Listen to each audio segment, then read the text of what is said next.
ഇനി ഉത്സവകാലം. വഞ്ചിപ്പാട്ടിന്റെ ഈണത്തോടുകൂടി തന്നെ ആറന്മുള വള്ളസദ്യയ്ക്ക് തുടക്കമാവുകയാണ്. പള്ളിയോടങ്ങളെ വരവേൽക്കാൻ അമ്പല പരിസരം ഭക്തിസാന്ദ്രമായി തന്നെ ഒരുങ്ങിക്കഴിഞ്ഞു. ഇന്ന് ഉച്ചയ്ക്ക് 12 മണിയോടെയാണ് ഭക്തിയും ആചാരങ്ങളും ഒത്തുചേരുന്ന വള്ളസദ്യയുടെ ഔദ്യോഗിക ഉദ്ഘാടനം നടക്കുന്നത്. ദേവസ്വം മന്ത്രി കെ മുരളീധരൻ ഉദ്ഘാടനം നിർവഹിക്കും. ഒപ്പം തന്നെ കേന്ദ്രമന്ത്രി സുരേഷ് ഗോപി ചടങ്ങിൽ മുഖ്യ അതിഥിയായി തന്നെ പങ്കെടുക്കും. ഭക്തർ നേർച്ചയായി സമർപ്പിക്കുന്ന വള്ളസദ്യയ്ക്കായി വലിയ ഒരുക്കങ്ങളാണ് ക്ഷേത്ര സന്നിധിയിൽ ഇപ്പോൾ നടത്തിയിട്ടുള്ളത്. ഇത്തവണ റെക്കോർഡ് ബുക്കിംഗ് ആണ് ലഭിച്ചിരിക്കുന്നത്. ഇതുവരെ 502 വള്ളസദ്യയാണ് ഭക്തർ വഴിപാടായി തന്നെ ബുക്ക് ചെയ്തിട്ടുള്ളത്.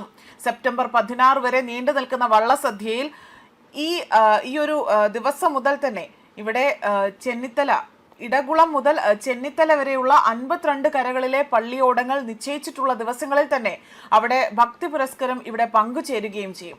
വഴിപാടുകാർക്ക് മാത്രമായി തന്നെ ഒതുങ്ങാതെ സാധാരണ ഭക്തർക്കും വള്ളസദ്യയുടെ ഭാഗമാകാനുള്ള വിപുലമായ സൗകര്യങ്ങൾ ഇത്തവണ ഒരുക്കിയിട്ടുണ്ട്.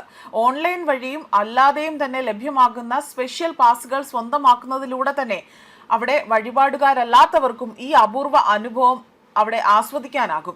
ആറന്മുളയുടെ സാംസ്കാരിക തനിമ വിളിച്ചോതുന്ന വള്ളസദ്യയിലേക്ക് വൻ ജനത്തിരക്കാണ് ഇത്തവണ പ്രതീക്ഷിക്കുന്നതായി പറയുന്നത്.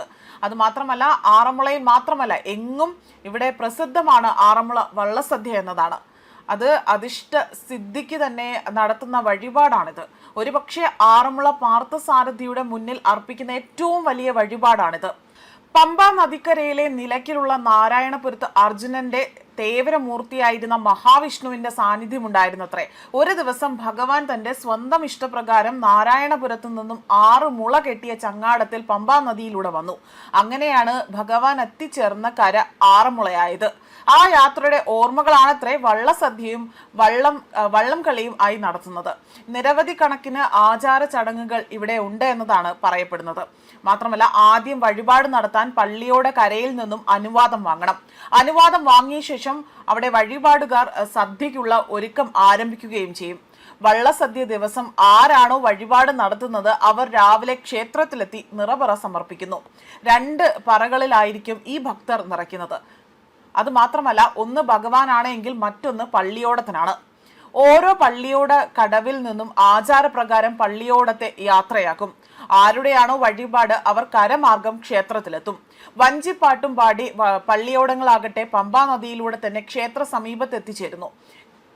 ക്ഷേത്രത്തിലെത്തുന്ന വള്ളത്തെ വിളക്ക്, താലപ്പൊലി, മുത്തുക്കുട എന്നിവയൊക്കെയായിട്ടാണ് വഴിപാടുകാർ ഇവിടെ സ്വീകരിക്കുന്നത്. ഇവിടെയൊന്നും പുരോഹിതരുടെ ഒരു സാന്നിധ്യവുമില്ല.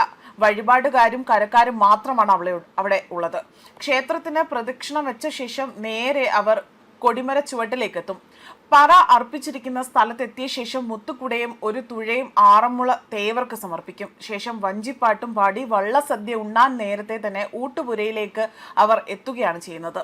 ഓരോ പാട്ടുപാടിയാണ് വിഭവങ്ങൾ ഇവർ ചോദിക്കുന്നത്. അവയെല്ലാം വഴിപാടുകാർ വിളമ്പുകയും ചെയ്യും. സദ്യയ്ക്ക് ശേഷം കൊടിമര ചുവട്ടിൽ എത്തിക്കൊണ്ട് ഭഗവാനെ തൊഴുത ശേഷം നേരത്തെ നിറച്ചു വെച്ചിരിക്കുന്ന പറ അവിടെ മറിക്കും. അതുമാത്രമല്ല, ദക്ഷിണ വാങ്ങിയ ശേഷം വഴിപാടുകാരെ അനുഗ്രഹിച്ച് പള്ളിയോട കരക്കാർ മടങ്ങുകയും ചെയ്യും. ഈ ഒരു രീതി, ഈ ഒരു സിദ്ധി ഇത് ഇവിടെ പല വർഷങ്ങളായി തന്നെ ആചരിച്ചു പോരുകയാണ്. ആറന്മുള ആ ഭാഗത്ത് പല രീതിയിൽ വള്ളസദ്യ വളരെയധികം പ്രാധാന്യമുള്ളതായി കണക്കാക്കുന്നത് ഈ ഒരു ചരിത്രത്തിലൂടെയാണ്. ന്യൂസ് ഡെസ്ക് കർമ്മ ന്യൂസ്.